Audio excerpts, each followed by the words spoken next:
Okay, hi everyone. My name is Martha. I'm the organizer. We have the facilitated sex and intimacy panel moderated by my colleague, Dr. Mitchell Tepper, and we are recording the session. The panelists have been pinned, so only the panelists and Dr. Mitchell will actually be recorded. So you can keep your video on or off, and please mute yourself until Dr. Mitchell says it's okay to speak. In the meantime, you can always type in the chat so that you don't forget what you want to say. And I will keep my eye on the chat. If at any point you feel you need emotional support, you can always contact us at support@loveabilities.org. And once again, we ask that you do not contact fellow participants outside of the festival without their prior consent. So you can contact the presenters, just not the participants. We want to respect everybody's privacy and keep everything as safe as possible in this space.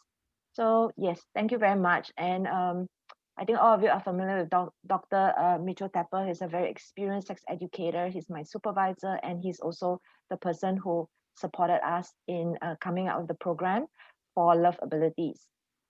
Okay, so pass the time to you. Thank you. So this session is on facilitated sex and intimacy. And I know we're an international crowd, and facilitated sex may not be a term that other people use. So we're going to do a poll first, and I'd like to get an idea of what you think facilitated sex may include. So please just, look at your screen if you can. I guess for some people who can't see, the options are, and you could write it in the chat box if you could use that, going out to clubs to flirt, dance, socialize, or going out to an event in the LGBT community, positioning for solo or partnered sexual activity, purchasing a sex toy or helping to use a sex toy, finding, calling, or arranging for a sex worker or escort, or all of the above.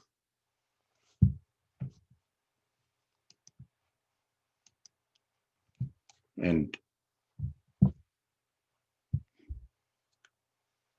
Martha, you could let me know, because I don't have another screen up to see the results.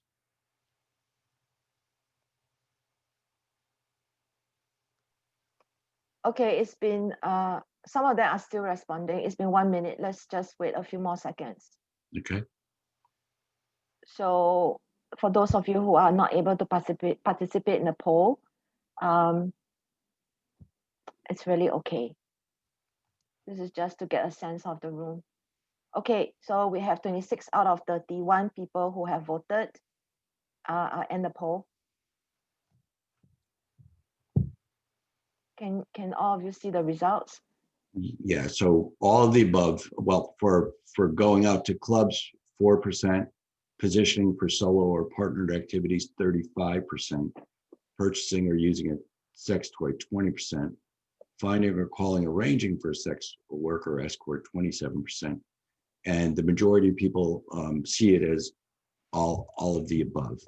So, yeah, so there's, like I said, different views from different parts of the world, and some places call this sexual assistance. Some people call it sexual support. And I'm going to read a definition used from the Sexuality and Access Project. And this was a team in Canada consisting of Cour Silverberg and Fran Odette, and they are the authors of The Ultimate Guide to Sex and Disability. And they did the, I think, the most extensive survey of the topic that I'm familiar with. And in their summary, they said, broadly speaking, sexual support describes the range of assistance that an individual may request and an attendant may provide, as well as acknowledgement that sexuality is a part of life and may be an activity of daily living. And sexual support could be thought along a continuum of involvement and intimacy, from assistance with cooking for a romantic meal to assistance with shopping or sexual materials to assist with positioning and sexual aids. So really it's all of the above. And in fact, after this seems like every time I talk, I get raspy. But after this session, there's going to be a session called Support for Sexual Expression and Consent and Caregiving, which will deal even deeper in the caregiving and negotiations with home health assistants or personal care assistants, whatever you call them. But this could also be family members or friends. So when I'm working with people and using, talking about facilitated sex and the help they need, I try to understand, who they have in their support system and who might be able to help facilitate their sexual experience. So today, if you saw one of the options of facilitated sex was helping someone help you find or call or arrange for a sex worker or escort. So in this panel today, we have, and I guess raise your hands as I mention your names. We have Nellie Wilson, and they are trained as a sexological body worker and now practicing as a cuddlist. And we have Kian de la Cour, trained as a sexual intimate way back in 1994 in California with this school called the Body Electric School. So some of the older folks here may know that. And he's continually, involved in his training, and he'll tell you more about that. But he describes his work with people with disabilities as more of an escort versus surrogacy, because he's not working in what we call a triadic model. He's more, takes direction from the folks. And then we have Kendra Holliday here, who is really a brave and unapologetic sex worker. And I say that because she's from St. Louis, Missouri in the United States. And it's risky to say what you do for a living. And then we have Trish St. John from Vancouver, who has an organization called Sensual Solutions that, helps, people choose, and she sends out cuddlists and folks who do surrogacy work. So I'm going to ask each of them to introduce themselves, and I'm going to ask Nellie to go first and ask each one to tell me a little bit more about how they identify, with their work and how they chose to get into this line of work. So Nellie. Great. Well, thank you, Mitchell. It's really great to be part of this panel. So I trained as a sexological bodywork. I was actually in the same class as Martha a number of years ago now, and I had been interested in human sexuality, both as like kind of personal exploration, as well as wanting to help and support others in exploring their sexuality and exploring sensation in the body and pleasure, and especially focusing around pleasure. As I started working with people, I did have a few clients with kind of varying disabilities when I was doing sexological body work. And I also identify as being disabled. I have an invisible disability. I've been dealing with chronic illness for many years now, have a diagnosis of fibromyalgia and chronic fatigue syndrome, as well as having kind of a chronic headache condition. So that has also influenced my work. And so I got to a point where I lived in California for a long time. I moved back to the East Coast where I grew up. And in moving to Massachusetts, where I currently live, Sexological bodywork is kind of in a gray area legally, but I had also gotten interested in cuddle parties, and then I learned about Cuddlist, which is kind of taking the concepts of cuddle parties, which is a workshop on consent, communication, boundaries, and exploring non-sexual touch together, like in a group.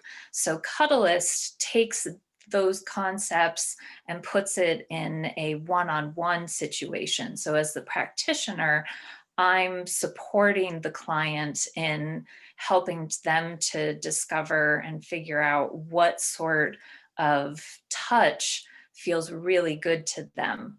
So even though it's that particular practice is non-sexual in nature, many of the skills that are part of it, so like being able to communicate, being able to say like, no, I don't like that, yes, I like that, please, I'd like some more, and also the I changed my mind. That was feeling good, and now it's not feeling good. I'd like to do something different.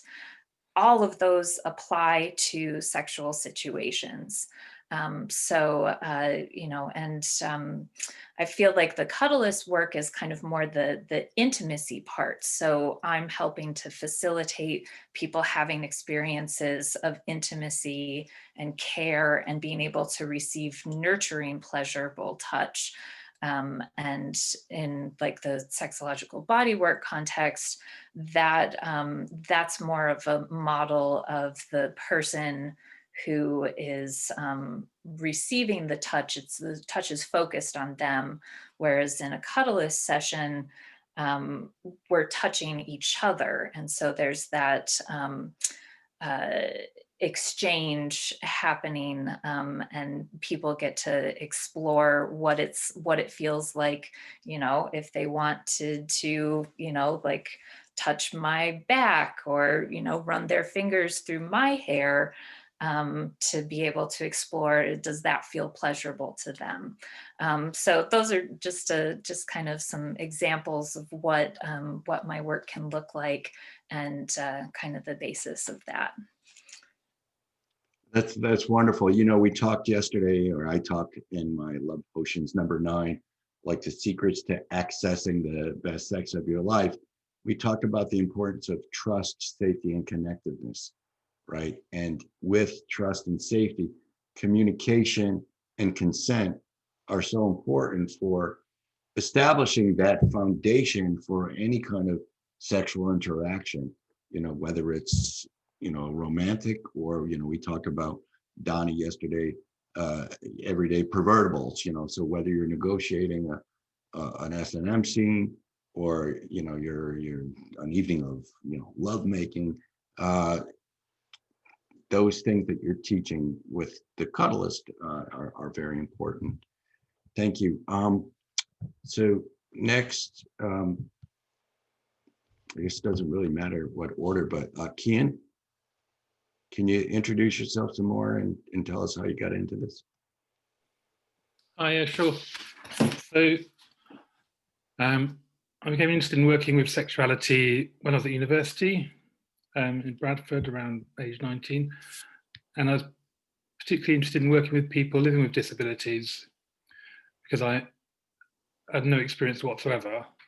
And I imagined that there would be an area of the population where it would be useful.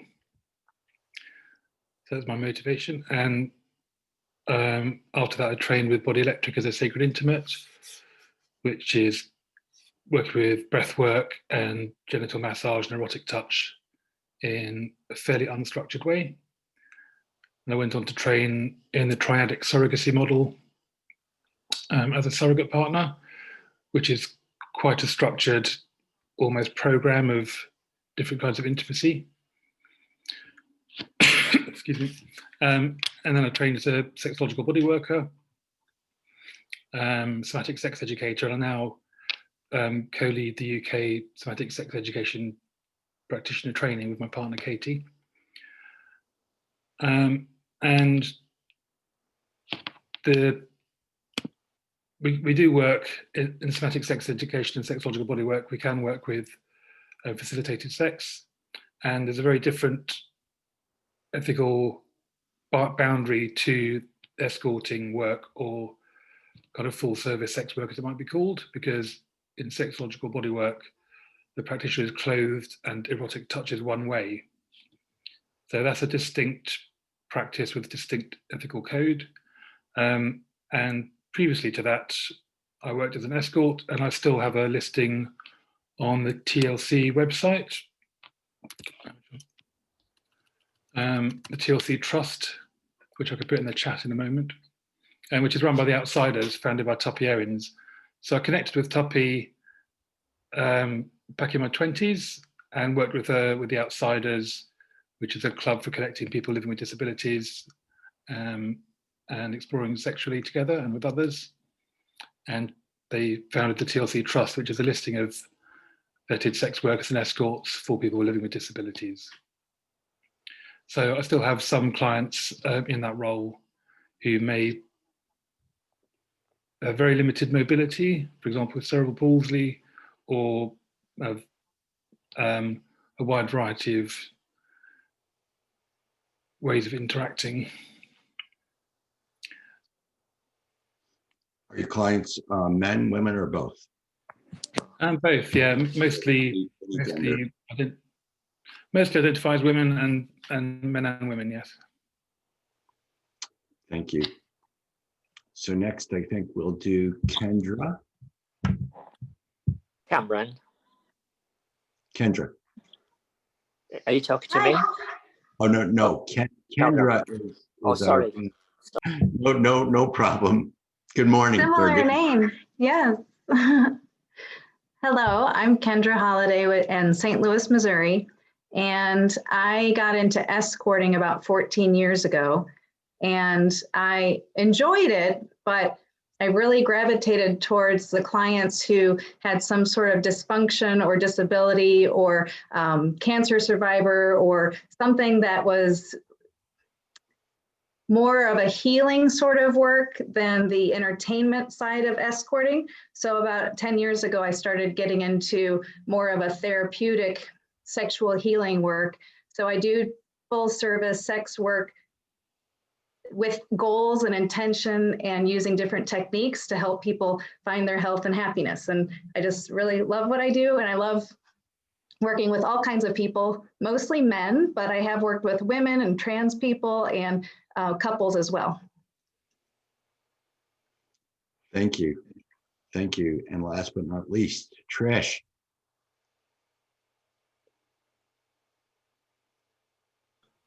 Okay, good morning. How I got into this. Okay, so when I was a little girl, a couple of things happened.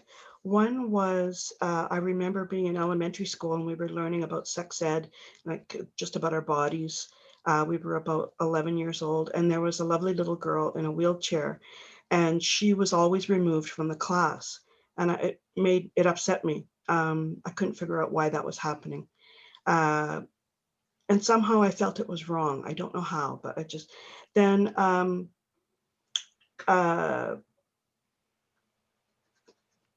I had my parents were talking one time when I was a child about how people, I hate even saying this, but how people should be sterilized so that this kind of DNA or whatever genes aren't passed forward.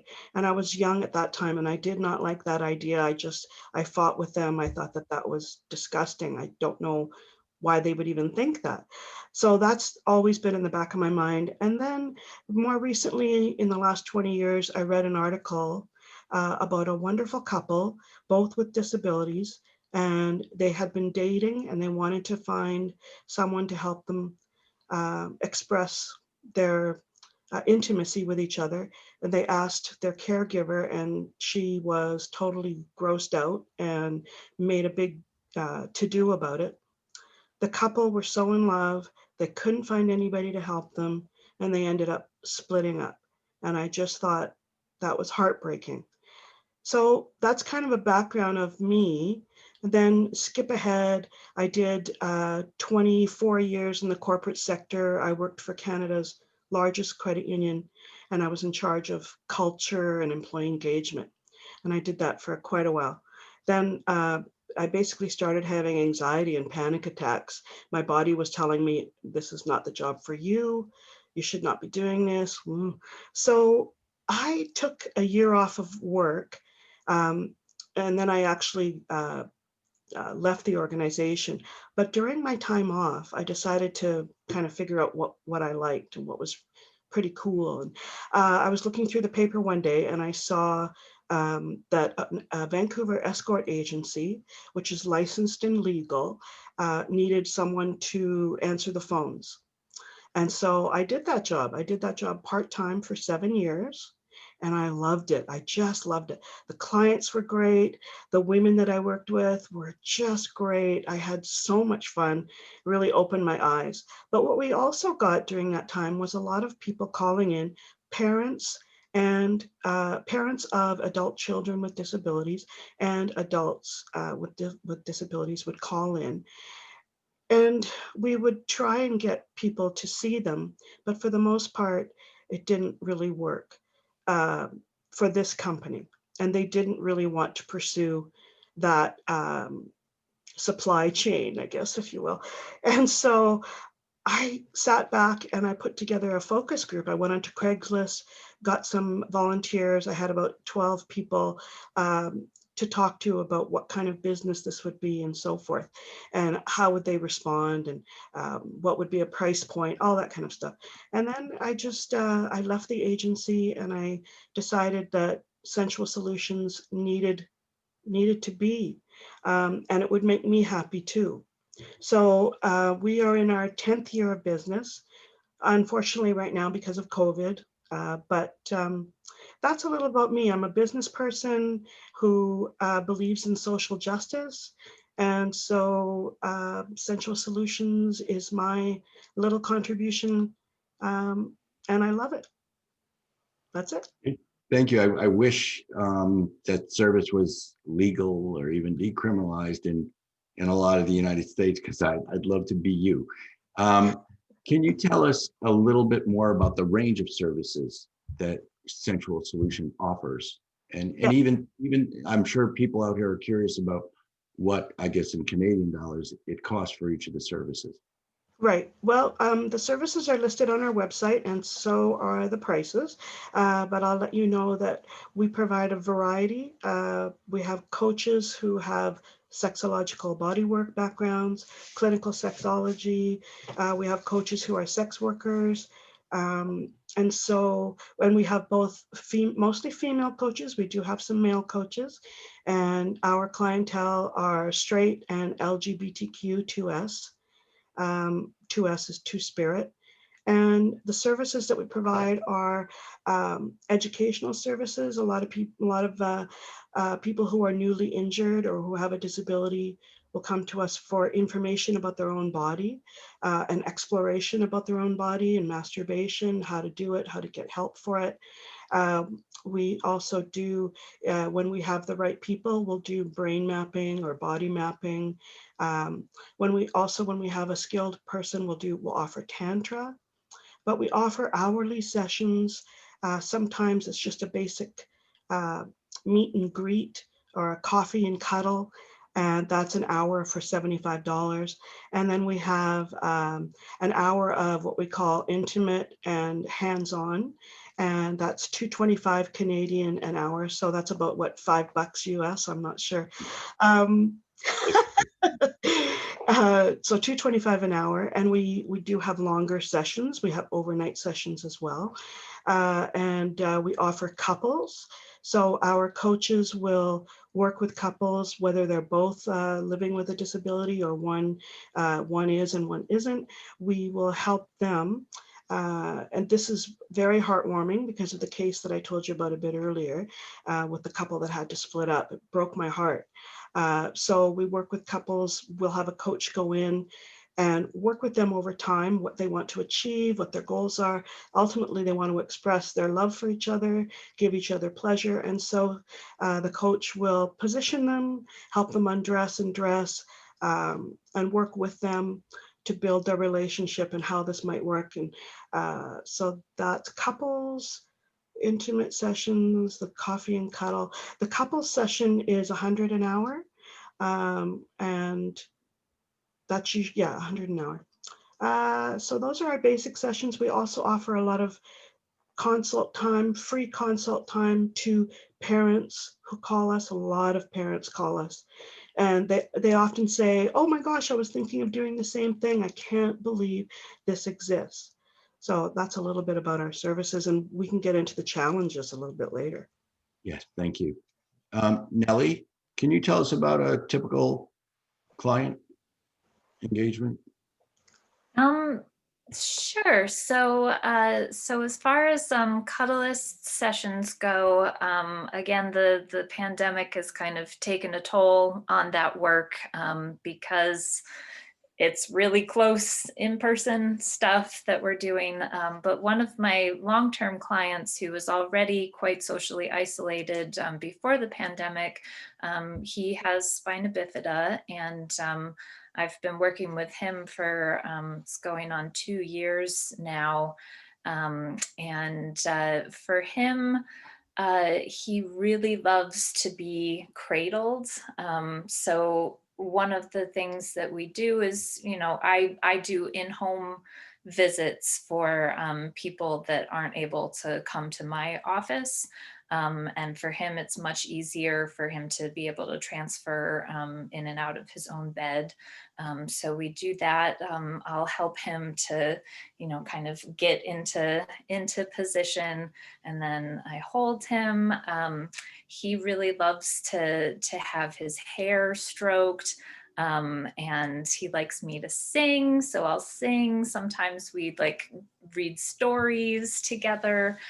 So there's really an aspect of playfulness, nurturing. I've had other clients that really liked to be held. So having their head on my shoulder and getting to rub their back and things like that. And, to start out the session, the main agreement with doing Cuddlist sessions is that at any point, if you feel uncomfortable for any reason, you speak up.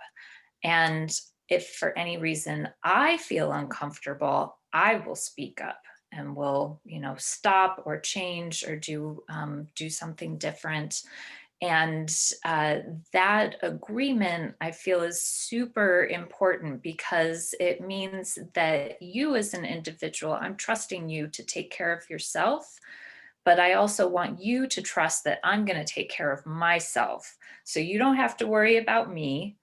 And I'm going to hold this space for you to explore, and if there's something that you want to try out that is not going to work for me, maybe it's because my back just can't handle being in a position like what you want to try, or it's my arms falling asleep, or, oh, I'm getting a cramp in my foot, I need to change positions, basic stuff like that can happen. And so we keep talking about it. And we also have a conversation about if there are any particular boundaries that you have coming into the session beyond what's in the code of conduct for Cuddlist. So, the code of conduct, the basics of that is just that clothes stay on at all times, and we're not going to pursue sexual arousal, but it's okay if it comes up, we're just not going to move with that energy. And so, for boundaries, some of that might be that, I'm really ticklish. Don't go anywhere near my armpits because it's going to be too tickly, or it might be that I don't like my face touched, or I don't like my feet touched. And that's also something that, you know, as sessions progress, or it could be that you decide like, I actually think I would like to have my feet touched. Like I had a client who, you know, they identify as being asexual and on the spectrum, and they had a friend who had gone to cuddle parties with them, and they had given their friend a foot massage, and their friend had wanted to reciprocate the foot massage, but they didn't like having their feet touched. And so they were like, you know, I think I want to just try what it feels like to have my foot massaged, because I might want to have my friend do that for me, but I don't know. And so it's like, okay, let's give that a try. And so we got to experiment with that, and they got to figure out like, what about it feels good, and how can I communicate that with my friend who really wants to give me a foot rub. So that's just some examples. Thank you. There's a couple of comments here. Lorraine says, it makes me very happy to know that there are services like these in the world, and it gives me hope for the future. Thank you. And Lisa Sky says, I would love that work too, Alas USA. And we're going to talk a little bit, Lisa, more a little bit later about challenges.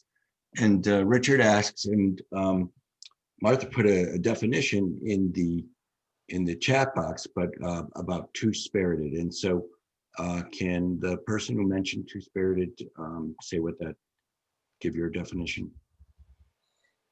I mentioned it as part of the LGBTQ. At least that's what we have here in Canada. We've added the two-spirit, which you can read the definition in the chat column, but what it really looks at is our First Nations people and their culture of totally accepting people who feel that they identify in several different options, I guess you could say, but it is on behalf of our First Nations people to respect their culture. Thank you. And maybe We it's more a North American concept that we're more familiar with that. There were two more comments. Martha, can you point them out to me? I'm having a little problem finding them. I'll just read it. So Lauren said, I really like the concept of the Cuddlist sessions for everybody. The communication skill of that felt nice, and now it doesn't. It's an important one. By Khalid, as somebody who is blind, Cuddlist and Cuddle Parties sound excellent. There probably won't be any where I live though. I think cuddlists are everywhere. I think, I know they've been up here now for about 5 years. So I think maybe Nellie knows more. There might be an association. Yeah. So I actually, in the chat, I shared the links to both the Cuddlist and Cuddle Party websites, and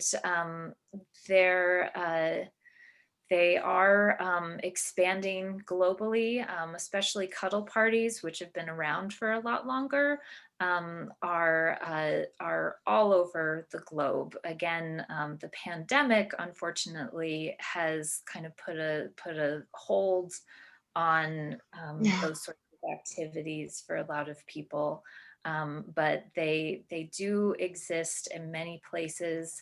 And, you know, even if you're in an area and like, you know, maybe you see that it's like the next state over or something, but you can still sometimes reach out to a person who's facilitating or to a cuddlist, and it's possible that that folks might be able to travel or host an event closer to where you live. So it's worth reaching out. Thank you. And I was just telling Khalid that he's got to come here. We're going to address in a few moments when we talk about challenges. But before we get to challenges, Kendra, can you tell us a typical or story or two about different people that you've worked with various disabilities? Yeah, so with every person who contacts me, I always do a minimum of a 1-hour talking consultation where I gather past history and current situation and what their goals are and how we can work together. And then the first intimacy session we engage in is, I call it an intro intimacy session. And that involves body show and tell. We take it slow because oftentimes in our culture, people rush ahead to different parts of exploring intimacy. And so it's nice to take it slow and build a good foundation. So we do the body show and tell and talk about each other's bodies and what we like, what we don't like, and point out just things that make us different and things that we're proud of. And then we do body mapping, where basically it's the focus is mainly on the client the first time, where I touch them all over and we talk about different levels of touch, different types of touch, introducing sensual, erotic, and so forth. And with every person, everyone is so different. And so I always just enjoy discovering a new body and sharing my body with someone else. Like it's a landscape or a work of art. And one thing that is important to know is even if I've worked with somebody who has muscular dystrophy, it doesn't mean that the next person's going to be the same. So it's important to always treat everyone as a unique individual. And there are some common threads, and it's always nice to learn about another different kind of thing I'm not familiar with and just help build off of that and learn about pleasure and the consent and communication and all of those things. So I've worked with many different types of people, and it's just like every person I'm with, I learn something new. And of course, I'm there to teach them how to find tools and to find their pleasure and to advocate for themselves and to learn how to give and receive pleasure. Thank you. Kian, what are some of the things that you're asked to do as an escort for people with disabilities? Okay, thank you, Mitchell. Often people have quite a specific script they want to experience. So often people are interested in having an experience which is different to people who want to find out what's available, like be educated in different possibilities or different practices. Most of the people I see as an escort who define themselves as living with disabilities have a quite clear idea of what they want to experience. So it's very client-led. It might be erotic massage or intercourse or learning how to kiss, for example, or facilitated self-pleasuring. So there's a wide variety of practices and individuals, and I think the most general unifying thing is that they usually have quite a clear idea of what they want, and so I'm there to facilitate that as best I can, and to negotiate consent and communication, and get really clear about what they want and what they don't want. So I'm going to stick with you for a moment, Kian. Challenges. You know, you mentioned one of the challenges. You want to tell me and tell us one of the challenges or more that you face? Yeah, challenges can be communication. The person I work with cerebral palsy,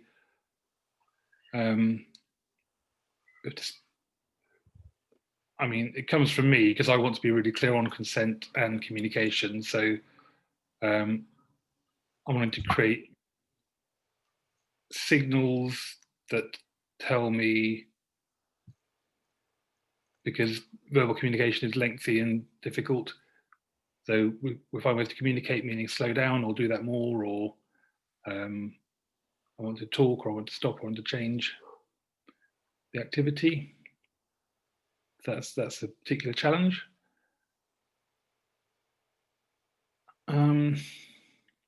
We also discussed the challenge of, I believe, of referrals that professional associations, at least in the UK.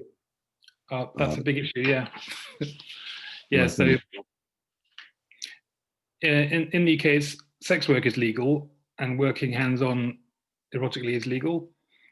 And the most recognised professional associations who work with sexuality are allied to counselling and psychotherapy. So they view any kind of touch as completely forbidden and off limits, and they can't conceive of erotic sexual interaction, including touch, that could be boundaried and could be consensual and could be useful, as just beyond their ability to conceive of that being a thing. So their guidelines to their members are not to refer to surrogate partners and not to refer to people who do hands-on touch erotically in any way. So that's an issue that we're dealing with in the Association of Somatic and Integrative Sexologists, ACES, that's one group. And there's a group called Pink Therapy, who are a counselling group who advocate hands-on touch. And there are people within the College of Sex and Relationship Therapists, which is a UK psychosexual group, membership within that who are campaigning for the ability to refer to surrogates in particular, and somatic sexologists as a bigger umbrella term. So we have gatekeepers, unfortunately, and some of them keep keep from getting the people that they're seeing that might benefit the most from physical touch, not giving them that as an option. I'm going to throw this generally out to the other people on the panel, and just you could take your mic and speak up as you go. Other people experience similar challenges, and as far as for referral sources. Okay, or any I'll other start. challenges in your work. Go ahead, Trish. Some of the challenges that we have are, well, there's a couple actually. And Nellie, I'd like to hear from Nellie and all of the panelists actually about how we negotiate or how we navigate the sometimes emotional connection to a professional service. So we have to, that's one of our challenges, is watching to make sure that our clients are not falling in love with the therapist and or the coach, keeping it as professional as possible, but still maintaining an intimate friendship, professionally intimate. Could any of you comment if you've had that and how you've dealt with it?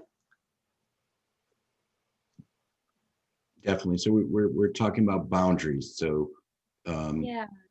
Nellie, Kendra, Kian. That can be a tricky one, you know, because it is closeness making, whether you're working as a surrogate, a escort, a sexological body worker, a cuddlist. We're connecting with people in a way that maybe they've never even experienced that before. Right.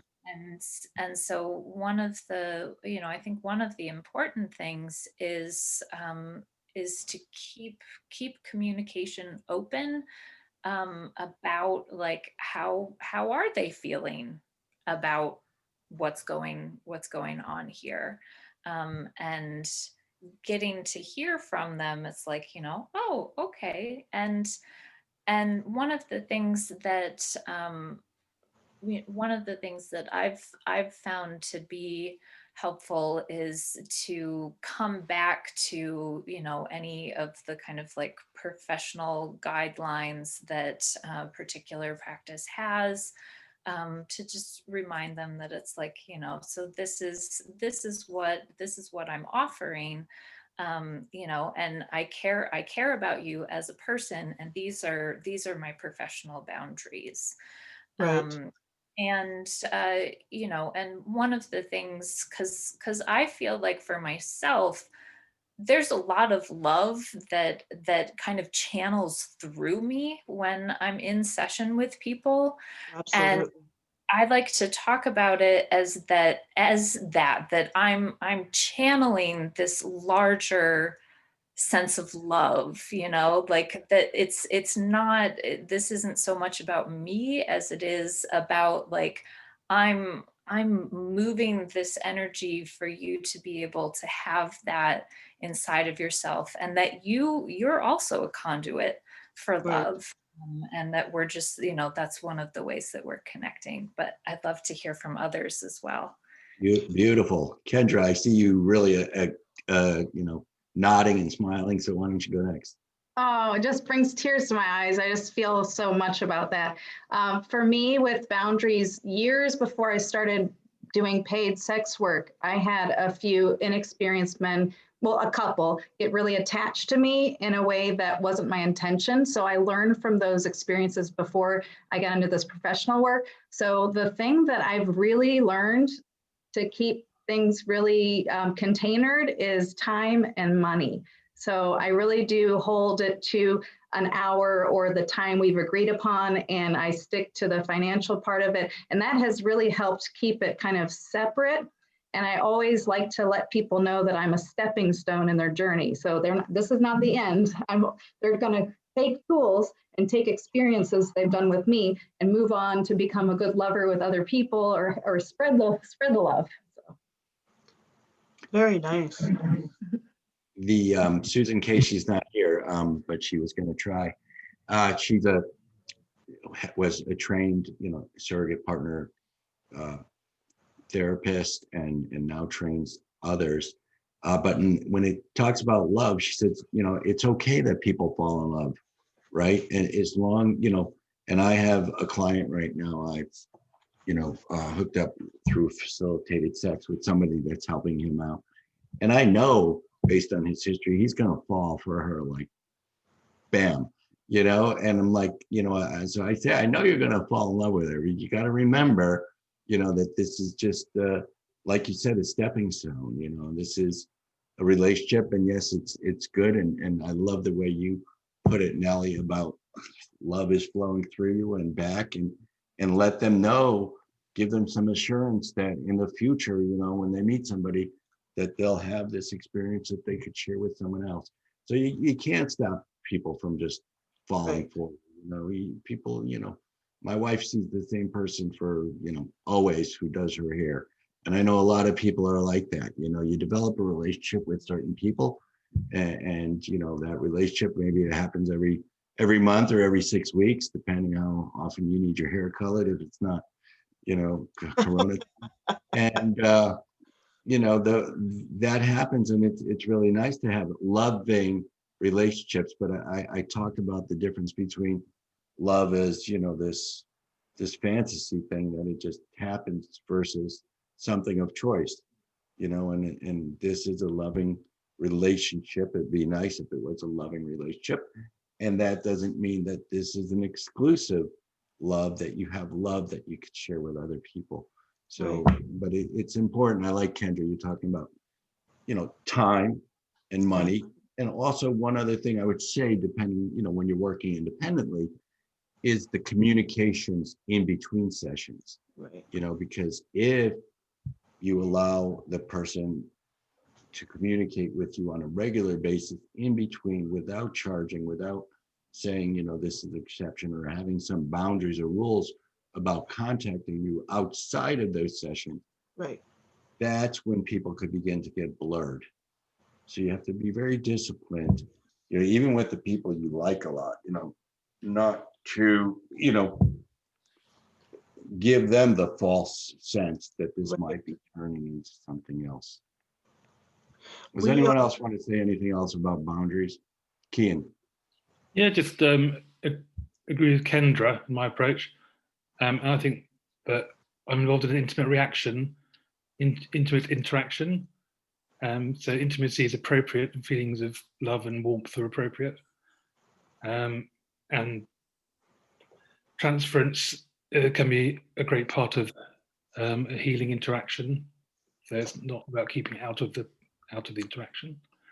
And I think, like Kendra, for me, it's about having a boundary time and being clear that I'm providing a service. So people are clear about that. Then they don't get confused, and I don't get confused. We offer a client, we've integrated a client intake form and where we sit and have them fill out this information. Then we offer a client feedback form after the session.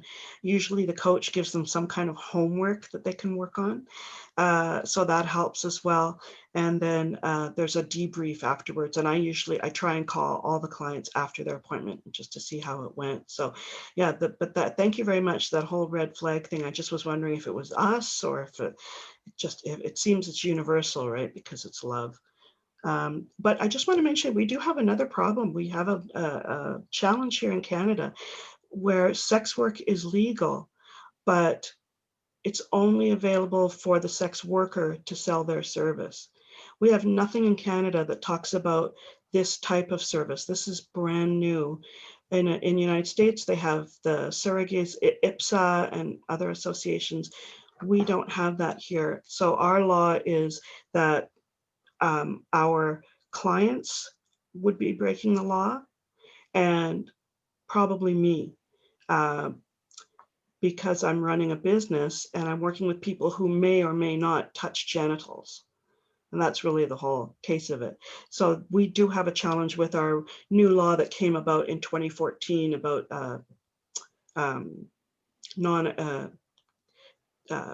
not exploiting communities or persons. So we have to work around that law. I've been doing this 10 years and I have not been touched, but it is a challenge. There's also a challenge of liability. Should we have personal insurance when we're doing this? Any thoughts on liability, working with disabled? I personally, the work I do in the United States, I feel at risk all the time, and it feels more risky each year with the climate in our country around sexuality and such. So I feel just basically exposed. Right. I mean, when I work with somebody, even as a coach, when they pay me, before I tell them what I am. I'm an educator. I'm a counselor, but I'm not a licensed mental health professional. I'm X, Y, and Z. And, basically when you pay me, you're agreeing to this. And then when I refer somebody, I am not in the United States. I don't handle their money, Right. And then I created like a contract and saying, because we're doing more facilitated sex, that I'm a home health aide who is willing to help with these intimate things.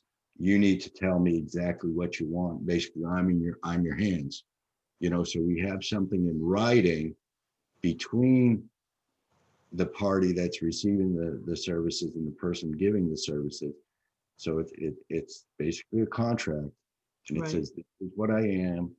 I'm open to intimate, help. You need to direct me. I'm your hands. And so we have some things to create some kind of protection. Right. But if someone sued me, lawyers are so expensive. That would probably be the end of me doing what I do.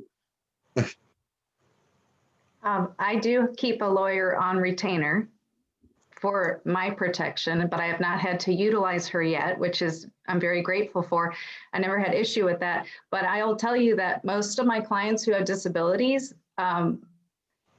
would really require family support with helping them get my care and my services. So I do have other people to check in with, because I think integrity is very important. And I know that some people can be especially vulnerable. So it's nice to have, and I do work with some licensed sex therapists in town as well, but I often work independently. But it is nice to have other people that care about that person as well, to be able to be informed of different things or concerns. But I want to tell you something that happened to me one time. I went to a client's apartment, and he was in a wheelchair. He had muscular dystrophy. He had very limited mobility. And after I saw him, he got kidnapped that afternoon by his carer, and he was missing for 2 days. And that was really scary because I was the last person to see him. And woof, so that was, he ended up being okay. He was found, but that was pretty terrifying. Wow. Wow. So thank you. There are a number of chats going on here, comments in the chat. I can't quite keep up. I'm going to go way back, and Martha, let me know if there's one before this, to Khalid. And Khalid, would you want to say your comment, or you want me to read it?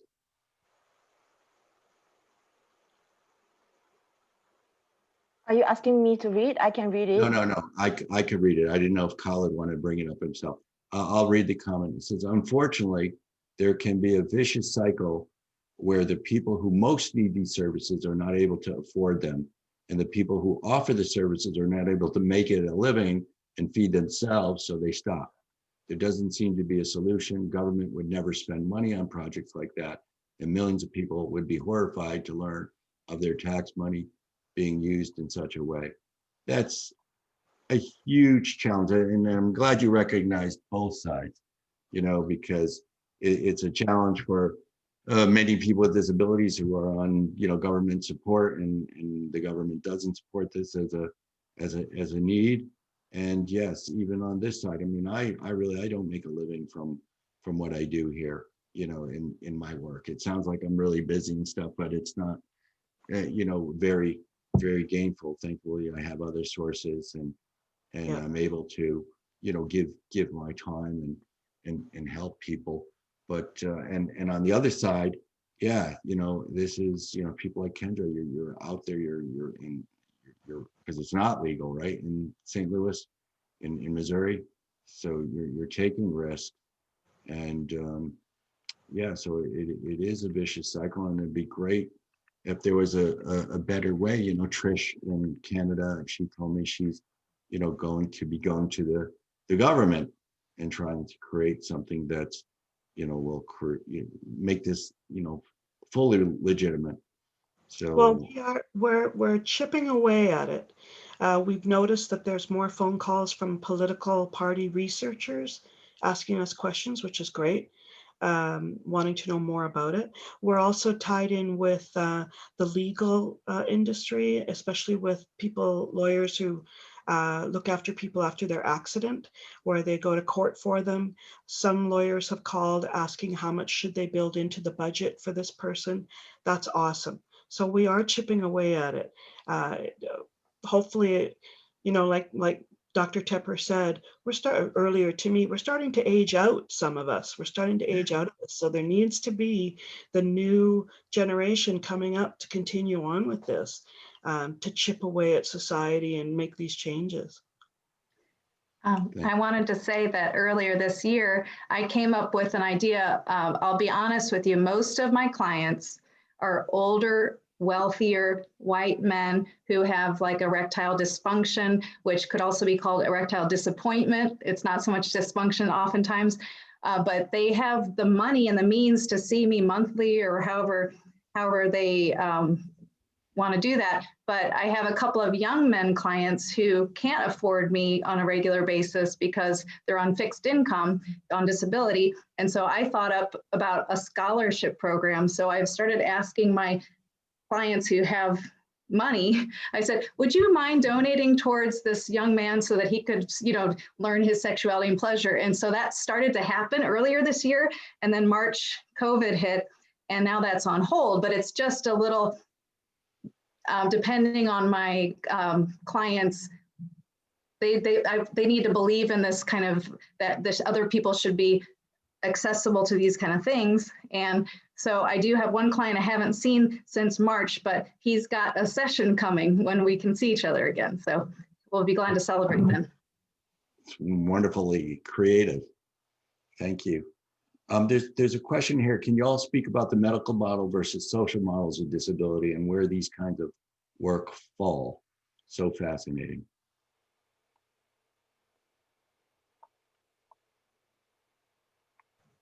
As far as a medical model goes, we've always looked at it from the holistic whole person. And that, oh shoot, I just lost my train of thought because I was unmuting myself. Darn, someone else go ahead. Well, if I had to choose, if you made me forced choice, medical model versus social model, I would say this fits into the social model of disability. I mean, yesterday in my presentation, I talked about a medical model being very focused of sexuality on, you know, a friction model and mechanistic model, and really just a narrow focus on function. And this is, as you said, Trish, and I don't know where you lost it, but this is holistic work. You know, Yeah. we're talking about psychological and social issues, and, you know, being in, you know, in connection with other people, and, you know, and so I would say this falls, you know, more into a social model of disability, and you know, the, or, you know, problems of access, you know, to partners and such. I think would also fall into the social model. I think for us, sorry, for our business model, yes, it's a holistic approach, and it's based on kind of what Claire was saying when she was talking about the law, that it is based on Maslow's hierarchy. Why are we allowed to offer food, shelter, and love, but we're not allowed to offer sex? And that's one of the, you know, the basics in Maslow's hierarchy. You know, it's been around for a long time. So what is the big deal with possibly touching genitals? I just don't get it. But hopefully, someone else can take over. There's another question here. Charlotte says, are people who work in the sex industry encouraged to give compliments as a rule, or only if they genuinely think that about the client? I want to give any sort of feedback I can. It's part of my job is to give feedback so that the person can be a better lover, and also just to help build them up. And so I can always find something beautiful in every single person, and everyone has beautiful eyes, and that's where you start. But there's so many different parts that people don't notice, and it's fun to just point that out so that they can carry that with them. And yeah, I mean, it's easy to get compliments because everyone's got such nice things to compliment, I think. Yeah, there's no hard and fast rule. There's no book on, you know, this is what you should do with your clients, that you should, you know, fake it and tell them that they're beautiful. And we don't adhere to that at all. I feel like I frame it in appreciations, that there's something about everyone to appreciate. And I like to share that, you know, I appreciate this about you. And especially there are some clients I've had who, you know, they have a really hard time receiving in general, but like especially receiving compliments or acknowledgement. And so that's been something that like I've actually used that intentionally with some of those clients to, you know, really practice like, okay, let's see how it feels to like really receive that, like I'm acknowledging this aspect of you that I think is really awesome or cool, or like that, you know, I'm witnessing this part of you that maybe you feel uncomfortable with. So it can be a real learning experience as well for some folks. Yeah.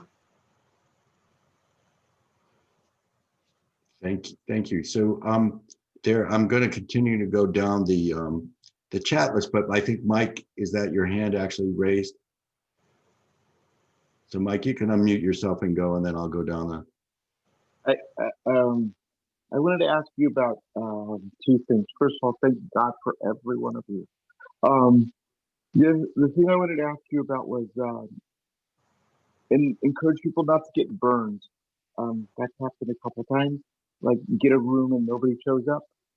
So even though everybody wants to get paid and get all that, it's make sure that you're gonna get the actual person shows up before you go and you get all that stuff. So that's just something I would say to you. And the other thing is, I'm curious about if you say you wanted to order something online, for example, Amazon, or whatnot. In this case, you might know more about me than you don't tell your family members. There's no such thing as a close friend necessarily. Might want to wear a collar, for example, or whatever. You might know more than than the general person. So even though I agree with you about being not too close to the person, I'll give you a Visa card. Help me order it. If I tell you, you're gonna know more about me than I know. I mean, it's kind of like a relationship that you'll know stuff that nobody else knows about me. And so I really appreciate that. I hope that makes some sense. Does it? It sounds like don't- talking about is like that confidentiality is also an important part of this work. So, you know, with the example of helping you to order something online, that if that's something you want and I feel comfortable helping you out with that, I'm a yes, but I'm not about to go share any information about that purchase or anything Right. else, because confidentiality is built into the work that we're doing together. Yeah. Here's maybe the best way to do it, I think, is that, you know, they say do a form and you don't read well. They think you're lying to them, or they think, you know, it's like they want to know your name, but they don't know your name. And I don't care after a while, right? But it's like, just show up. I mean, that's how we get to, it's very it's overwhelming when they don't. And, it hurts. Thanks. Okay, thank you. There's Ruth made a comment, loving this concept of being a channel for a bigger source of love. I resonate so much with this, but have never understood it in these terms before. So thank you. And then Christy, I think it is unrealistic to think that people would not become emotionally attached in some manner.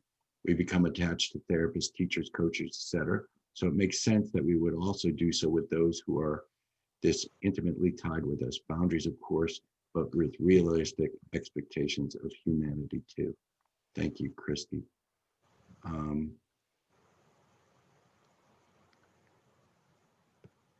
Are people who work in the sex industry okay, we did that one already. There was just a compliment from Lorraine to Christy for beautifully put. And then, kind of flipping it, have any of you fallen for a client? Because we know this happens. I mean, we're human too, as providers.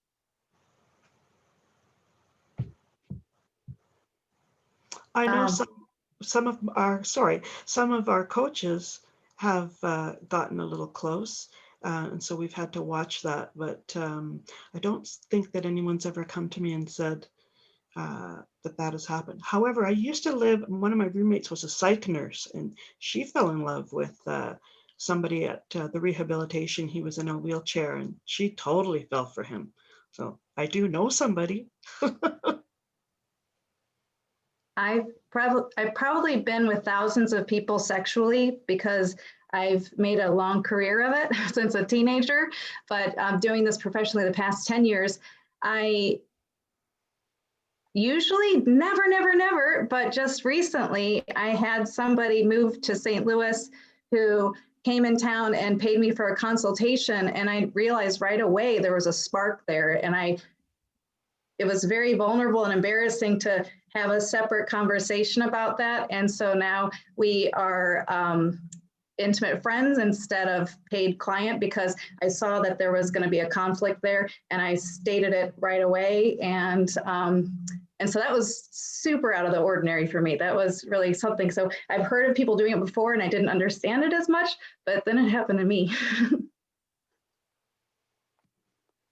Yeah, these things happen. I mean, I've been on, working in a short time in a hospital setting where we had, ethics about, patient staff relations. And there's always, and there was in this hospital, she was like a charge nurse who fell in love with a patient, and they got married, and that's, I guess there'll always be something hanging over that relationship because, he was someone who was injured and got a big settlement, and is it, was she interested in the settlement? Was she interested in him? But, they've been together and, for a long time, but, these things happen and people fall in love and break the rules,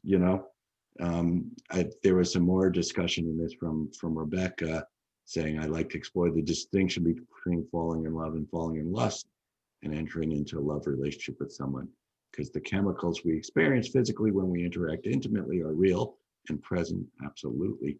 But taking that relationship out of the session, time and money, as Kendra said, can shift the focus. Kian. Yeah, I've definitely experienced that. And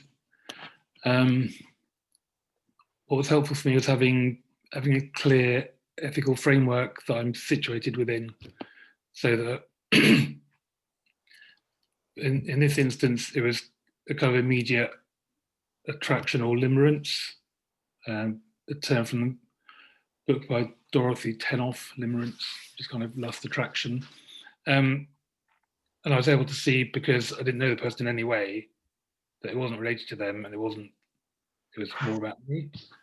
So I didn't discuss it with them. I took it to supervision and worked it through elsewhere, and it didn't impact they're not a client, and they're not a friend, so it didn't impact the interaction. And it was really interesting that it was so very powerful. And the fact that I had a kind of ready-made pathway for addressing that, I found helpful, because otherwise it would just be easy to get lost in the attraction. Thank you. All right, we're going, Marie is interested this as a question to know from Kendra's thought on devotees. Her work is of a service in such a beautiful way and seems different from the devoteeism, but also seems exactly like that.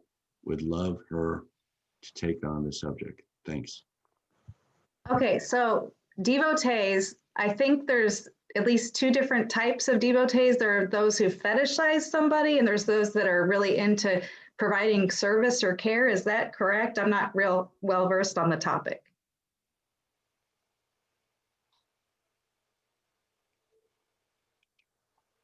No one wants to tell her that it's correct or not. Yeah, it sounds good to me.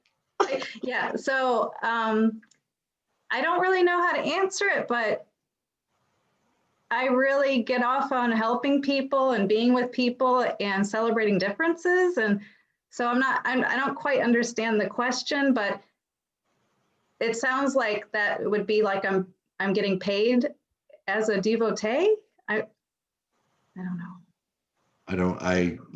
Whoever asked the question, because I already scrolled down, and ask if you know what you needed, or you have something more you want to explore there.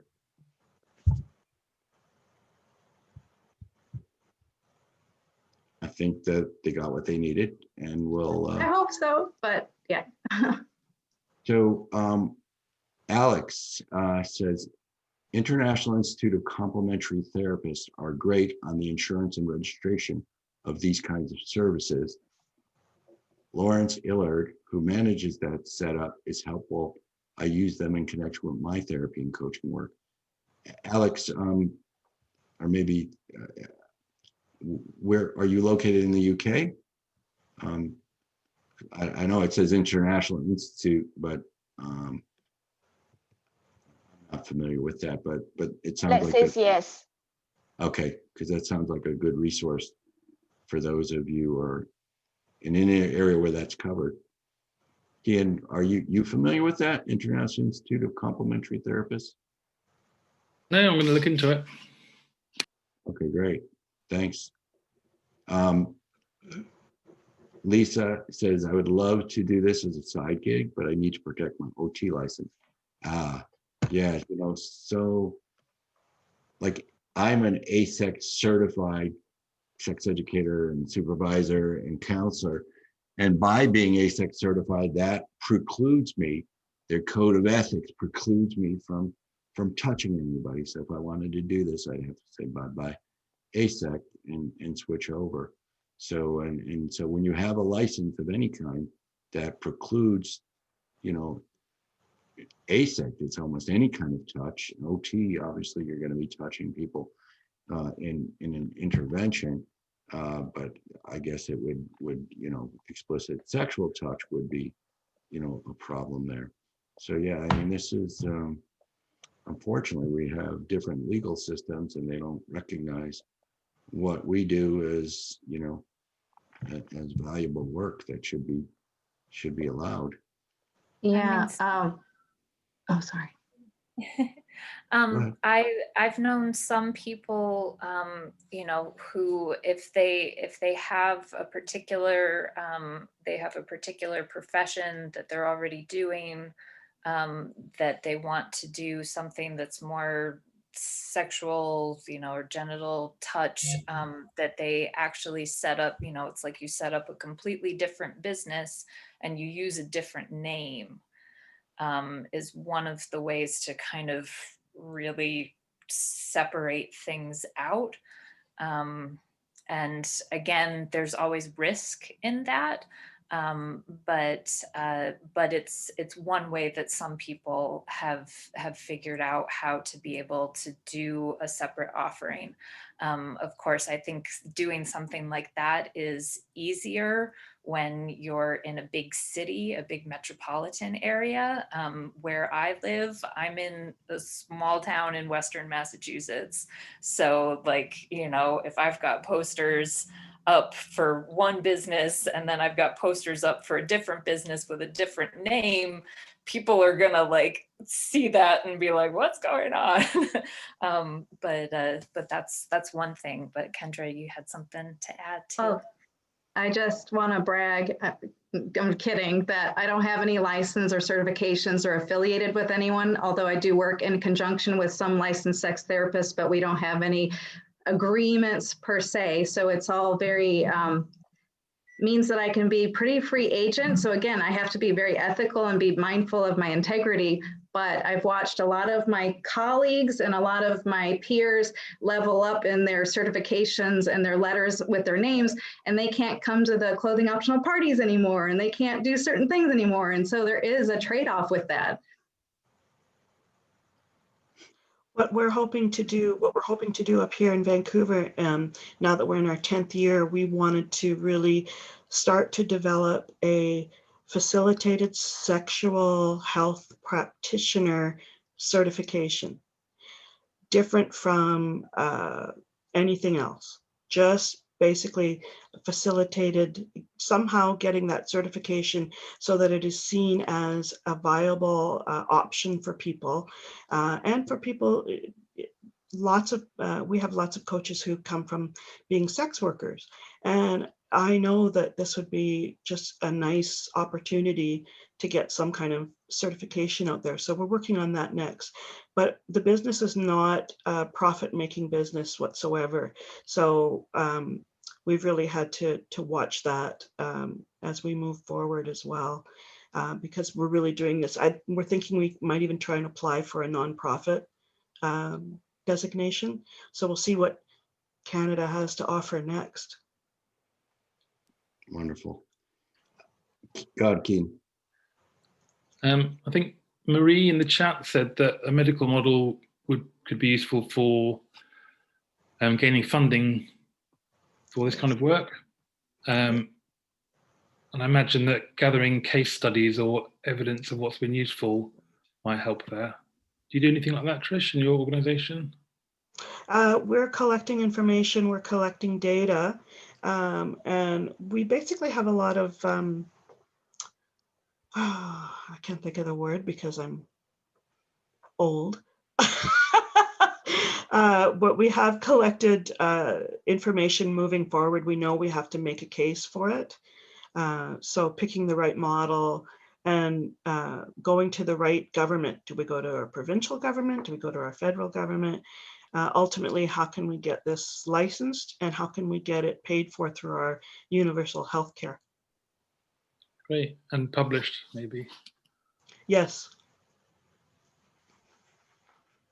Thank you. And then Kian had a comment here in the box here that the Association of Somatic and Integrative Sexologists, that they have arranged, this is his organization, insurance, which covers working with sexuality, including surrogacy. It covers practitioners, residents in most European countries.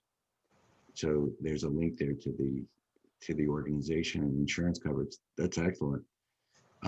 Ruth, to everyone, I send every ounce of love that's in my heart to you wonderful people and this amazing work you are doing. Thank you, Ruth.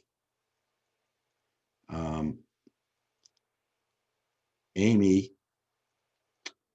she says, for those in the US who have a diagnosed disability by the age of 26 years old, they can apply for stable, and that looks like an acronym, it's all caps, accounts that allow people receiving SSDI, that's Social Security Disability Insurance and Medicaid, to save up to $15,000 a year for things that they need. They can be really helpful at allowing some clients for affording services as well. I am a community caseworker in, is that St. Louis, Montana? Oh, I don't know if you know Amy, but St. Louis, excuse me, Missouri. You're both from the same town. So that's Amy there. If you want to contact her, we're off list. Maurice, okay, I think we covered this. We'll never get funded unless the government can see it as a medical model, but I appreciate the social model stuff. Thank you, Marie. Unfortunately, yes, sometimes we have to really make that argument, you know, to get the cash. Lorraine, regarding Kendra's point about the vital role of family advocates can play in supporting a disabled person's access to sexual life, I like the concept of the triangle of care. This is where the disabled person, their caregiver, and the quote unquote professional doctor or occupational therapist all contribute to finding a solution. And I know, like in my case, you know, I work in that kind of model, even if I'm not working with specifically a sexual surrogate, but I help, you know, my clients maintain the boundaries and the person, whoever I tap. Usually I'm tapping folks who are home health aides, and sometimes, usually it's the first time they've ever done any kind of helping, but they've worked for me and I know them and they like what I do. And I say, would you mind helping this person with X, Y, and Z? And then I send them out. So it's really, you know, I'm that. And in the case of when you're talking about people who there might be questions of consent and working with family members, I'm often working with a parent or a guardian in the delivery of that kind of services and checking in with them as needed. So Martha, okay, so Michael, your hand was up. Is your hand up again? Wait, the question is not for me, it's for the panel. Which count? I'm going to read it. This is Martha.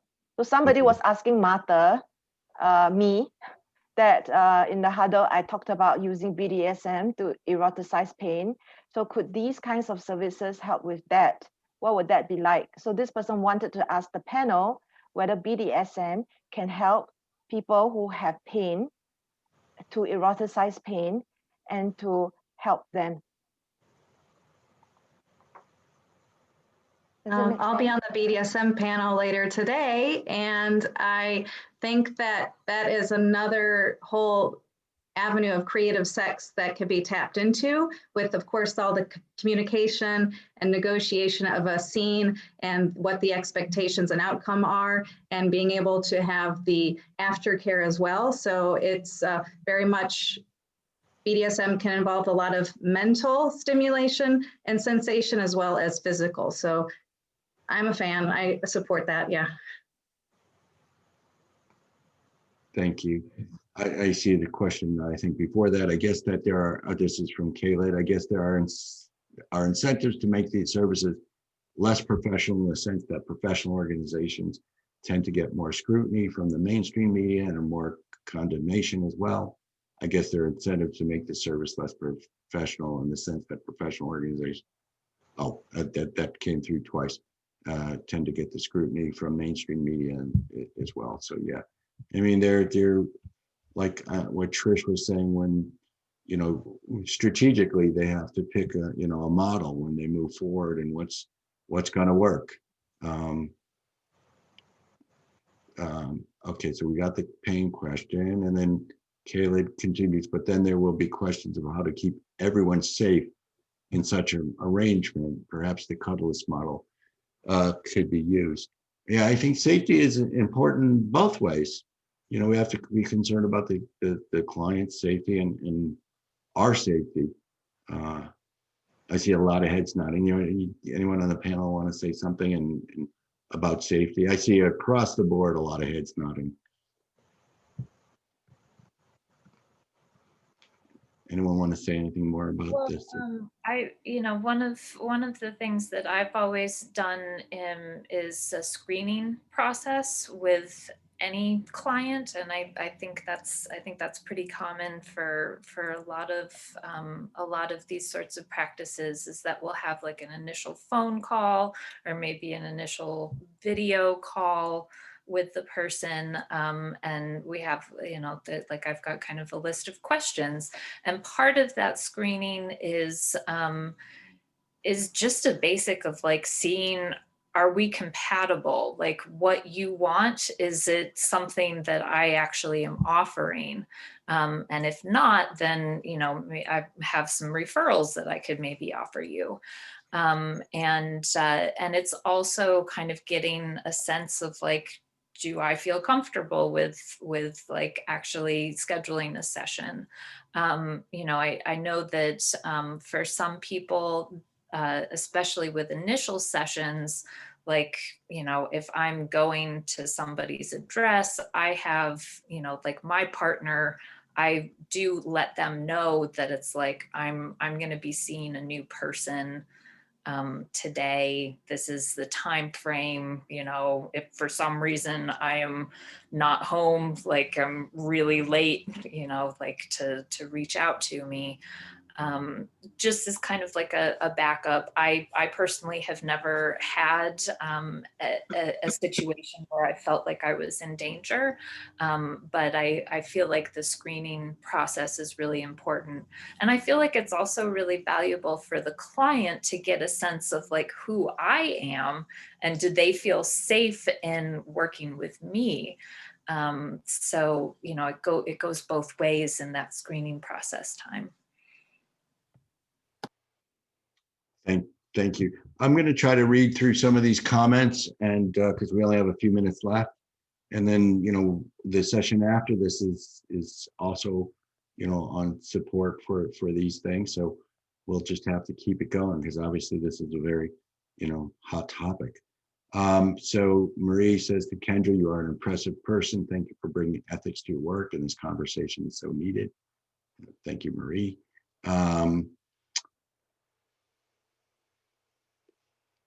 Richard, to everyone, I just thought it was a kink. Kendra provides a service. Thank you. Thomas has shared, and later on maybe he'll share with us more, that he's the only person that he knows of that's been fully funded by the National Health Service, or NHS, whatever that is, in the UK for the whole of my surrogate. So congratulations to Thomas for being able to do that, and he can maybe give a session of that next year on letting us know how. Kian, wow, so great, Thomas, and so he also thinks it's great and is curious about that, and thanks, Thomas, for sharing. Rebecca, so Thomas, everyone wants to know how you did this. Thomas, how did you manage that? So maybe after I get through the last few comments, Thomas can tell, unless he already did tell in the chat box. They're just not there yet. Alex, I collect Raleigh chopper bikes, wow, from 1969 through 2004. And when I need work on them, I get someone really enthusiastic. Odd hobby for someone who can't ride. But anyway, does this give us a clue about people who are in love with our disability being good to involve in our lives and care? Not sure, not all attraction will be sexual. Lots of people in residential homes have a need to care at the heart of who they are. But yes, what about us earning a living by letting people who find us huge turn on near us in exchange for pay, etc.? Lots to explore there.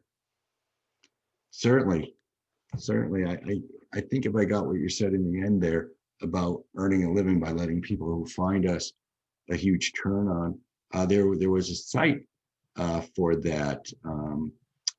It's escaping my brain right now, but specifically it started just originally with just photos, and it went to a huge service about people who are like devotees who are interested in paying people with disabilities for that. So there was a website back in the day. I don't know if it's still there.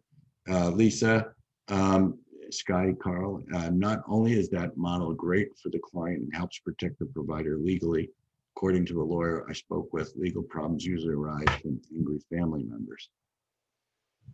Yes, that's often the case. Richard says, if I could find a devotee, I would charge. I don't have time to go into a story about young man with a CP I was working with, who his first relationship, he ended up with a devotee, and then he came to me and where can I find more? Because he loved it. We talked about safety issues yesterday in the panel, but yeah, some people really have gotten a lot out of the situation. You use me, I use them, neither of us cared. Lisa says more about her comment as far as including family members and therapists involved in care as far as where problems might come up. Martha is thanking Alex. I know you're not talking about this, but I thought you'd like to know about this if you don't. Object sexuality. I don't know what that is. I'll have to search that too later on. Alex, we need people to stay in the mainstream of their profession and change procedure in organizations like the NHS to achieve what Thomas has by heralding change from within the institution. Yes, and I think this conference, has been wonderful in that Martha has included sessions on advocacy too. And unfortunately, the first one was so early, and for me in the US, I didn't catch it. So I will definitely come back and watch it. But I think advocacy is a big part of what we need to do to get our needs met. And it's been long. I mean, I've been doing this for over 30 years, advocating. Like I spoke about with Trish, we need the young folks, to come on and help us out,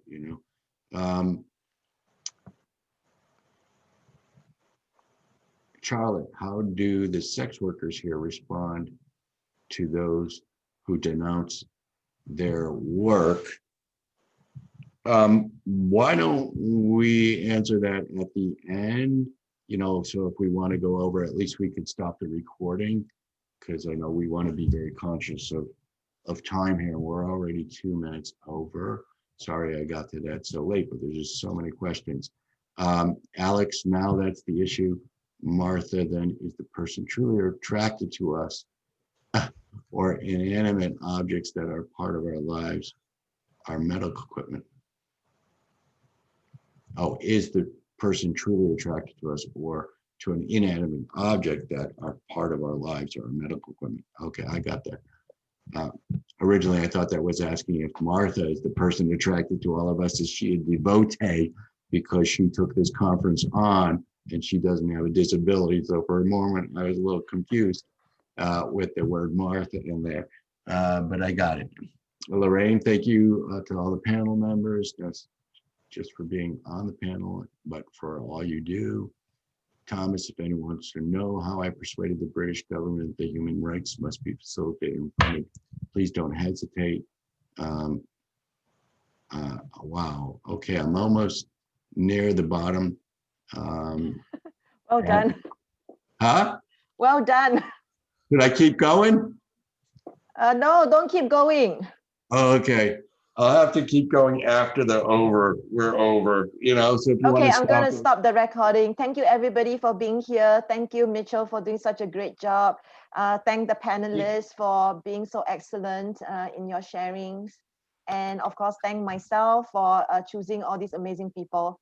Okay, so the The next session is a very, very special session. It's called Support for Sexual Expression and Consent in Caregiving. So what it means is self-advocacy. That means you advocate for yourself so that you can get the fucking you want. So it's really that simple. And it has been asked again and again and again during this last 2 days. I wish I had put it on the first day, then everyone would just stop asking me. So anyway, it's a very important session that we're going to have. Oh, why am I still recording? It's a very important